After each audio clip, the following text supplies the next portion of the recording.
आइए आज हम पढ़ते हैं कक्षा 10 के लिए कृतिका भाग 2 पुस्तक का पहला पाठ माता का आंचल, जिसके लेखक हैं शिव पूजन सहाय जी। सबसे पहले लेखक परिचय। ये आपको चित्र नजर आ रहा है शिव पूजन सहाय जी का। शिव पूजन सहाय जिनका उपनाम भोलानाथ भी था। इनका जन्म 9 अगस्त 1893 को उनवास बक्सर बिहार में हुआ। इनकी मृत्यु 21 जनवरी 1963 को पटना में हुई। गद्य साहित्य में इनका विशेष स्थान है। प्रसिद्ध उपन्यासकार, कहानीकार, संपादक और पत्रकार रहे। इनका मुख्य विषय लोक जीवन और लोक संस्कृति के प्रसंग थे। इनकी प्रमुख रचनाएं देहाती दुनिया, ग्राम सुधार, अन्नपूर्णा के मंदिर, माधुरी, वे दिन वे लोग आंचलिक उपन्यासों के लिए जाने जाते हैं। और इन्हें जो है 1980 में पद्म भूषण पुरस्कार भी मिल चुका है। आइए शुरू करते हैं हमारा पाठ।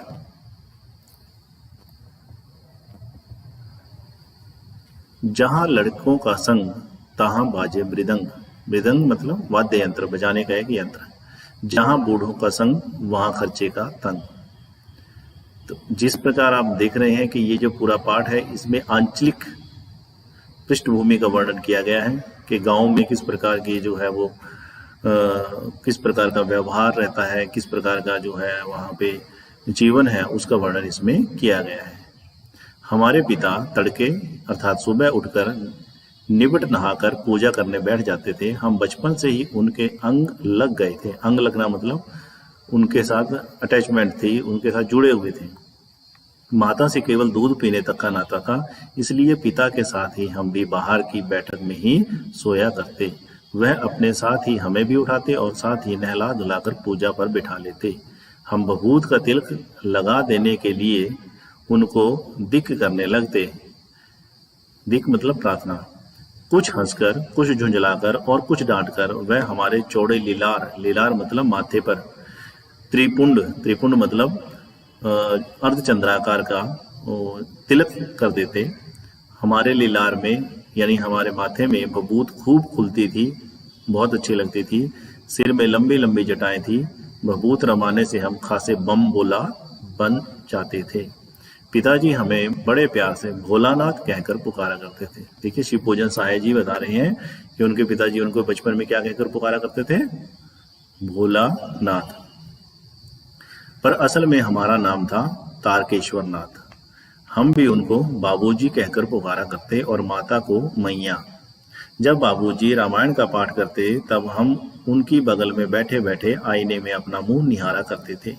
जब वह हमारी ओर देखते तब हम कुछ लजाकर, शर्माकर और मुस्कुराकर आईना नीचे रख देते।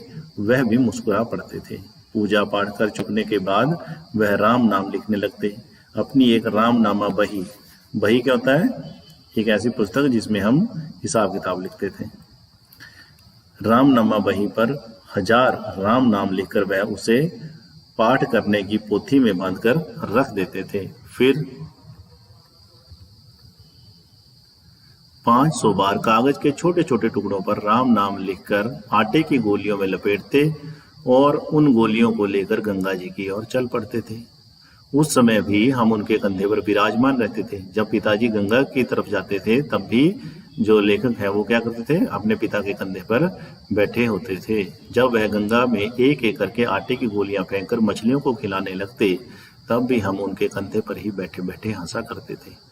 जब वह मछलियों को चारा देकर घर की ओर लौटने लगते तब बीच रास्ते में झुके हुए पेड़ों की डालों पर हमें बिठाकर झूला झुलाते थे। कभी कभी बाबूजी हमसे कुश्ती भी लड़ते। वह शिथिल मतलब कमजोर, वह कमजोर होकर हमारे बल को बढ़ावा देते और हम उनको पछाड़ देते। यह उतान पड़ जाते थे। उतान मतलब पीठ के बल लेटना, और हम उनकी छाती पर चढ़ जाते थे। जब हम उनकी लंबी लंबी मूछें उखाड़ने लगते तब वह हंसते हंसते हमारे हाथों को मूछों से छुड़ाकर उन्हें चूम लेते थे। फिर जब हमसे खट्टा और मीठा चुम्मा मांगते थे तब हम बारी बारी कर अपना बायां और दाहिना गाल उनके मुंह की ओर फेर देते थे। बाएं का खट्टा चुम्मा लेकर जब वह दाहिने का मीठा चुम्मा लेने लगते तब अपनी दाढ़ी या मूछ हमारे कोमल गालों पर गड़ा देते थे। हम झुंझलाकर फिर उनकी मूछें नोचने लग जाते थे। इस पर वह बनावटी रोना रोने लगते और हम अलग खड़े खड़े खिलखिलाकर हंसने लग जाते थे। देखिए इसमें पिता और उसके बेटे के जो है वो वात्सल्य का वर्णन किया गया है कि बेटा किस प्रकार जो है अपने पिता से प्रेम करता है और पिता किस प्रकार अपने बेटे से प्रेम करते हैं, ये दिखाया गया है। उनके साथ हंसते हंसते जब हम घर आते तब उनके साथ ही हम भी चौके पर खाना बैठते रसोई में। वह हमें अपने ही हाथ से फूल के एक कटोरे में गोरस और भात सानकर मतलब मिलाकर खिलाते थे। जब हम खाकर अफर जाना मतलब पेट भर जाता था, तब मैया थोड़ा और खिलाने के लिए हट करती थी। वह बाबूजी से कहने लगती, आप तो 4-4 दाने के कौर बच्चे के मुंह में डाल देते हैं। कौर मतलब निवाला। इससे वह थोड़ा खाने पर भी समझ लेता है कि हम बहुत खा गए। आप खिलौने का ढंग नहीं जानते, बच्चे को मुंह भर कौर खिलाना चाहिए। आप खिलाने का ढंग नहीं जानते, बच्चे को मुंह भर कौर खिलाना चाहिए। उसके मुंह में इतना निवाला डालना चाहिए कि उसका मुंह भर जाए, बहुत कम मत डालना चाहिए। क्योंकि बच्चे क्या करते हैं, फिर ऐसा सोचते हैं कि हमने तो बहुत सारा खाना खा लिया, जबकि उन्होंने खाना बहुत कम खाया होता है। जब खाएगा बड़े बड़े कौर, तब पाएगा दुनिया में ठौर। ठौर मतलब स्थान। जब बड़े बड़ा निवाले खाएगा, बहुत सारा खाना खाएगा, तभी तो इस दुनिया में कहीं पे स्थान पाएगा। देखिए मैं खिलाती हूँ। मर्दुए क्या जाने कि बच्चों को कैसे खिलाना चाहिए। और महतारी मतलब माता। महतारी के हाथ से खाने पर बच्चों का पेट भी भरता है। यह कह वह थाली में दही भात शांति और अलग अलग तोता मैना कबूतर हंस मोर आदि के बनावटी नाम से कौर बनाकर यह कहते हुए खिलाती जाती कि जल्दी खा लो नहीं तो उड़ जाएंगे।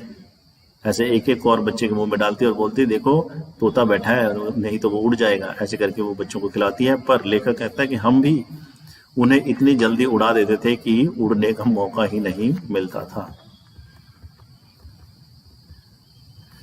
जब हम सब बनावटी चिड़ियों को चट कर जाते थे, तब बाबूजी कहने लगते, अच्छा अब तुम राजा हो, जाओ खेलो।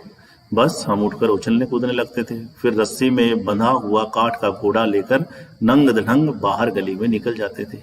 जब कभी मैया हमें अचानक पकड़ पाती, तब हमारे लाख छटपटाने पर भी एक चुल्लू कड़वा तेल मतलब सरसों का तेल हमारे सिर में डाल ही देती थी। हम रोने लगते और बाबूजी उस पर बिगड़ खड़े होते। पर वह हमारे सिर में तेल बोतकर मतलब तेल डालकर अच्छी तरह से हमें उबड़ कर ही छोड़ती थी। और फिर हमारी नाभि और लेरार में काजल की बिंदी लगाकर चोटी गूंथती और उसमें फूलदार लट्टू बांधकर रंगीन कुर्ता टोपी पहना देती। हम खासे कन्हैया बनकर बाबू की गोद में सिसकते सिसकते बाहर आते थे। बाहर आते ही हमारी बाट जोहने वाले अर्थात इंतजार करने वाले बालकों का एक झुंड मिल जाता था। हम उन खेल के साथियों को देखते ही सिसकना भूलकर बाबूजी की गोद से उतर पड़ते और अपने हमजोलियों के दल में मिलकर तमाशे करने लग जाते थे। तमाशे भी ऐसे वैसे नहीं, तरह तरह के नाटक। चबूतरे का एक कोना ही नाटक घर बनता था। बाबूजी जिस छोटी चौकी पर बैठ कर नहाते थे, वही रंगमंच बनती थी। उस पर सरकंडे के खंभों पर कागज का चंदुआ मतलब छोटा शामियाना, छोटा टेंट तान कर मिठाइयों की दुकान लगाई जाती थी। उसमें चिलम के खोंचे पर कपड़े के थालों में ढेले के लड्डू, पत्तों की पूरी कचौड़ियाँ, गीली मिट्टी की जलेबियाँ, फूटे घड़े के टुकड़ों के बताशे आदि मिठाइयाँ सजाई जाती थी।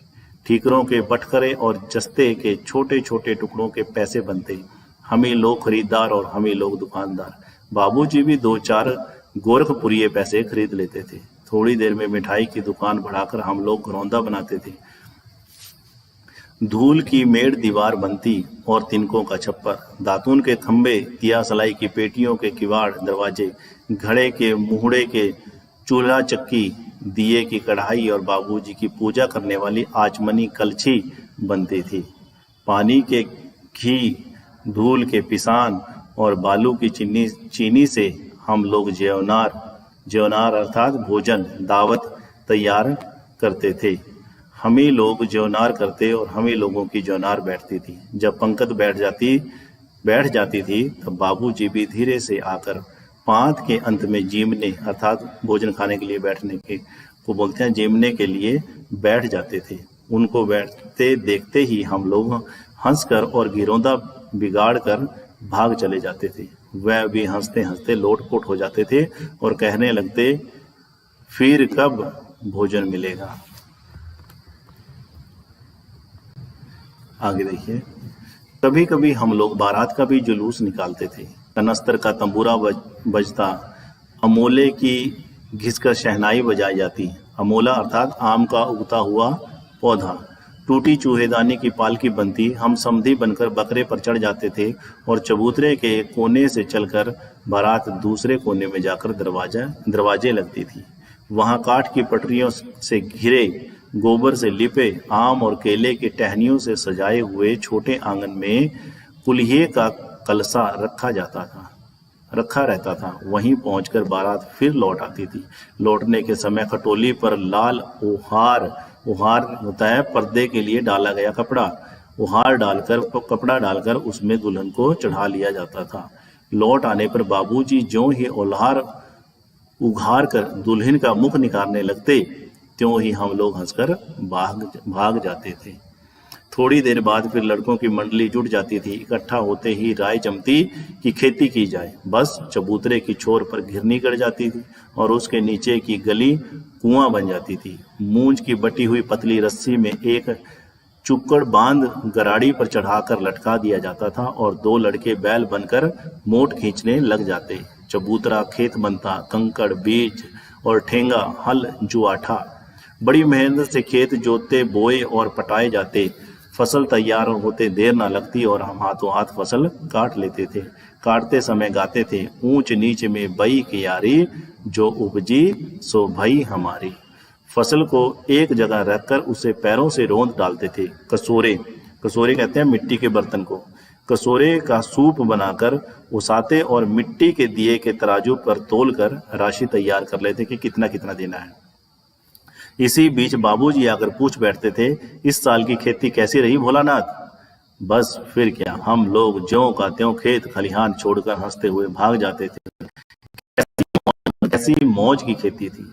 ऐसे ऐसे नाटक हम लोग बराबर खेला करते थे। बटोही कहते हैं राहगीर। बटोही भी कुछ देर ठिठक कर हम लोगों का तमाशा देख लेते थे।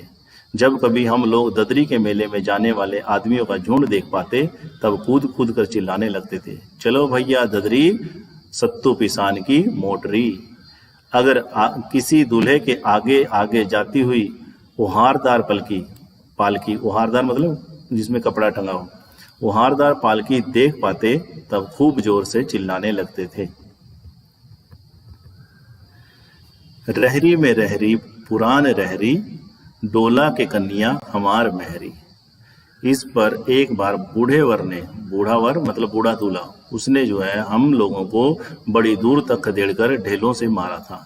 उस खसूट खबीस की सूरत आज तक हमें याद है। न जाने कि ससुर ने वैसा जमाई ढूंढ निकाला था। वैसा घोड़े जैसे मुंह वाला आदमी हमने कभी नहीं देखा। आम की फसल में कभी कभी खूब आंधी आती है। आंधी के कुछ दूर निकल जाने पर हम लोग बाग की ओर दौड़ पड़ते थे। वहां चुन कर घुले गोपी आम चापते थे। एक दिन की बात है, आंधी आई और पट गई। आकाश काले बादलों से ढक गया। मेघ गरजने लगे, बिजली कौंधने और ठंडी हवा सनसनाने लगी। पेड़ झूमने और जमीन चूमने लगे। हम चिल्ला उठे, एक पैसा की लाई, बाजार में चितराई, बरखा उधरे बिलाई। लेकिन बरखा न रुकी, और भी मूसलाधार पानी होने लगा। हम लोग पेड़ों की जड़ से धड़ को सट गए, जैसे कुत्ते की कान में अठाई कहते हैं जो कोई कीड़ा से टाइप का होता है, जो कुत्ते के कान में चिपका होता है, उसको अठाई कहते हैं। कुत्ते के कान में अठाई चिपक जाती है, ऐसे हम जो है वो पेड़ों की जड़ से चिपक गए। मगर बरखा जमी नहीं, थम गई। बरखा बंद होते ही बाग में बहुत से बिच्छू नजर आए। हम लोग डर कर भाग चले। हम लोगों में बैजू, ये नाम है बच्चे का, बैजू बड़ा ढीठ था। संयोग की बात, बीच में मूसन तिवारी मिल गए। कौन मिल गया? मूसन तिवारी। बेचारे बूढ़े आदमी को सूझता कम था। बैजू उसे चढ़ाकर बोला, बुढ़वा बेईमान, मांगे करेले का चोखा। हम लोगों ने भी बैजू के सुर में सुर मिलाकर यही चिल्लाना शुरू कर दिया। मूसन तिवारी ने बेतहाशा खदेड़ा। हम लोग तो बस अपने अपने घर की ओर आंधी हो चले। जब हम लोग न मिल सके, तब तिवारी जी सीधे पाठशाला में पहुंच गए। वहां से हमको और बैजू को पकड़ लाने के लिए 4 लड़के गिरफ्तारी वारंट लेकर, पुराने जमाने में होता था ना कि बच्चे जो है वो टीचर जो है दूसरे बच्चों को भेजता था कि जाओ उसको पकड़ के लाओ जो नहीं आया स्कूल में।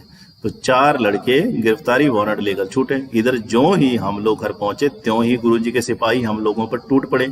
बैजू तो 9-2-11 हो गया, लेकिन हम पकड़े गए। फिर तो गुरुजी ने हमारी खूब खबर ली, अर्थात लेखक की पिटाई हुई। बाबूजी ने यह हाल सुना, वह दौड़े हुए पाठशाला में आए, गोद में उठाकर हमें पुचकारने और फुसलाने लगे, पर हम दुलारने से चुप होने वाले लड़के नहीं थे। रोते रोते उनका कंधा आंसुओं से तर कर दिया। वह गुरुजी की चिरोरी मतलब प्रार्थना, बड़ी दीनता से प्रार्थना करना, गुरुजी से प्रार्थना करके हमें घर ले चले। रास्ते में फिर हमारे साथी लड़कों का झुंड मिल गया। वे जोर से नाचते और गाते थे। माई पकाई गर्र गर्र पुआ, हम खाई बपुआ, ना खेलब जुआ। फिर क्या था, हमारा रोना धोना भूल गया। हम हट करके बाबूजी की गोद से उतर पड़े और लड़कों की मंडली में मिलकर लगे वही तान सुर अलापने। तब तक सब लड़के सामने वाली मकई के खेत में दौड़ पड़े। उसमें चिड़ियों का झुंड चल रहा था। वे दौड़ दौड़ कर उन्हें पकड़ने लगे, पर एक भी हाथ ना आई। हम खेत से अलग ही खड़े होकर गा रहे थे, राम जी की चिरई, राम जी का खेत, खा लो चिरई भर भर पेट।